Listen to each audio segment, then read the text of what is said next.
हर साल रक्षाबंधन आते ही पंडित जी लोगों को समझाते हैं कि भद्रा में राखी नहीं बांधी जाती। हमारे शास्त्र भी कहते हैं कि भद्रा के रहते राखी बांधना शुभ नहीं होता।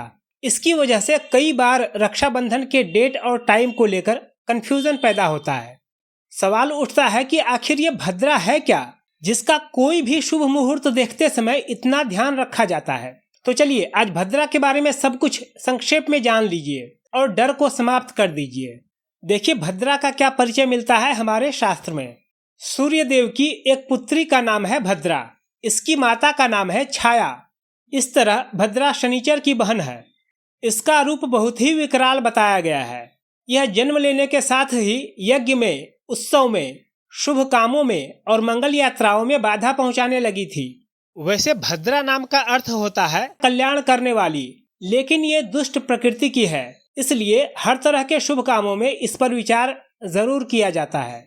अगर भद्रा का आदर न किया जाए तो यह विघ्न बाधा पैदा करती है। भद्रा का निवास तीनों लोकों में कहा गया है। मोटे तौर पर जब भद्रा स्वर्ग लोक या पाताल लोक में हो तो शुभ मानी जाती है। अगर पृथ्वी लोक पर इसका वास हो तो सारे शुभ कामों में त्यागने योग्य बताई गई है। भद्रा के स्वामी हैं यम, जो कि अनिष्टकारी माने गए हैं। अब देखिए कि भारतीय ज्योतिष में भद्रा का क्या स्थान है। मुहूर्त निकालने के लिए पंडित जी जो पोथी पतरा देखते हैं उसको पंचांग भी कहते हैं। पंचांग इसलिए कहते हैं क्योंकि उसके 5 प्रमुख अंग होते हैं। ये 5 अंग हैं तिथि, वार, योग, नक्षत्र और करण। इनमें से करण का बहुत महत्व है। हम जिस भद्रा की बात कर रहे हैं वह करण ही है। इसको थोड़ा और समझिए। किसी तिथि का आधा भाग करण कहलाता है। इसका मतलब ये हुआ कि एक तिथि में 2 करण होते हैं। जैसे पूर्णिमा एक तिथि है तो इसमें 2 करण होंगे। पूर्णिमा शुरू होने से लेकर आधे समय तक कोई एक करण होगा और बाद के आधे समय में कोई दूसरा करण होगा।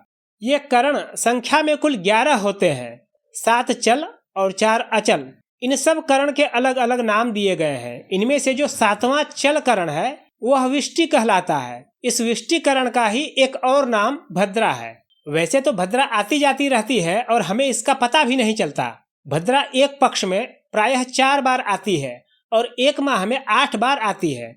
लेकिन साल भर में कम से कम 2 काम तो भद्रा में करने की साफ साफ मनाही है। एक तो श्रावणी पूर्णिमा से जुड़ा कोई भी काम जैसे रक्षाबंधन, दूसरा फाल्गुनी पूर्णिमा का होलिका दहन। शास्त्र में स्पष्ट कहा गया है कि भद्रा में ये 2 काम नहीं किए जा सकते। खास बात यह है कि भद्रा जब जब पूर्णिमा को आती है तब तब हर बार फर्स्ट हाफ में ही आती है। यानी पूर्णिमा तिथि लगते ही भद्रा की शुरुआत हो जाती है और आधी पूर्णिमा बीतने तक यह रहती है। ये बात आप पिछले साल श्रावणी पूर्णिमा पर देख चुके हैं। इस बार साल 2023 में यही स्थिति है। पूर्णिमा तिथि शुरू हो रही है 30 अगस्त बुधवार को दिन में 10:13 से। लेकिन पूर्णिमा तिथि लगते ही भद्रा शुरू है और ये भद्रा 30 अगस्त को रात के 8:57 तक रहेगी। आप इसके बाद ही राखी बांध पाएंगे।